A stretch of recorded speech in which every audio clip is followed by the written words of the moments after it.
1998 മുതൽ 2011 വരെയുള്ള കാലഘട്ടങ്ങളിൽ പല രാജ്യങ്ങളും ചേർന്ന് നിർമ്മിച്ച സ്പേസ് സ്റ്റേഷൻ 17,100 മൈൽ പെർ അവറിൽ സഞ്ചരിച്ചുകൊണ്ടിരിക്കുന്ന സ്പേസ് ലാബ്. ഇന്ന് നമ്മൾ നോക്കാൻ പോകുന്നത് ഇന്റർനാഷണൽ സ്പേസ് സ്റ്റേഷനുള്ളിലെ ജീവിതമാണ്.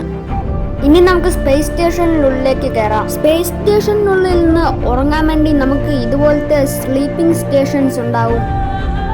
അതിനുള്ളിൽ ഇരുന്നുകൊണ്ട് നമുക്ക് ഇതുപോലെ ഉറങ്ങാം. ഇനി നമ്മൾ അങ്ങനെ പല്ല് തേക്കുമെന്നില്ലേ, അതിനായിട്ട് ഇതിനുള്ളിൽ ഇതുപോലത്തെ കിറ്റുകൾ കാണാം. ഇനി അതിനുള്ളിൽ നിന്ന് നമ്മൾ പേസ്റ്റും ബ്രഷും എടുത്ത് ഒരു വാട്ടർ ബാഗും എടുത്ത് ഇതുപോലെ നമുക്ക് പല്ല് തേക്കാവുന്നതാണ്.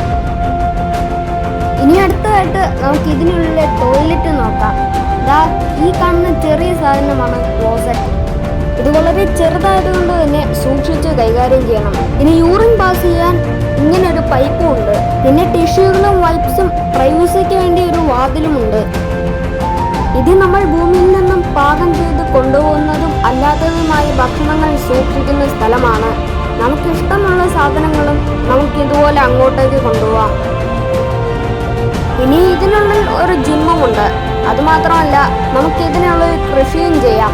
അതുപോലുള്ള പല ഗവേഷണങ്ങളും നമുക്ക് ഇതിൻ്റെ ഉള്ളിൽ നടത്താം. സ്പേസിൽ സഞ്ചരിച്ചു കൊണ്ടിരിക്കുന്ന ഒരു ലാബ് ഏറ്റവും വലിയ മനുഷ്യ നിർമ്മിതികളിൽ ഒന്നായത് എന്തിനധികം പറയണം. ഇതിനുള്ളിൽ നിന്ന് നമുക്ക് വോട്ട് ചെയ്യാനും അതുപോലെ തന്നെ വീഡിയോ കോൾ ചെയ്യാനും എല്ലാം സാധിക്കും.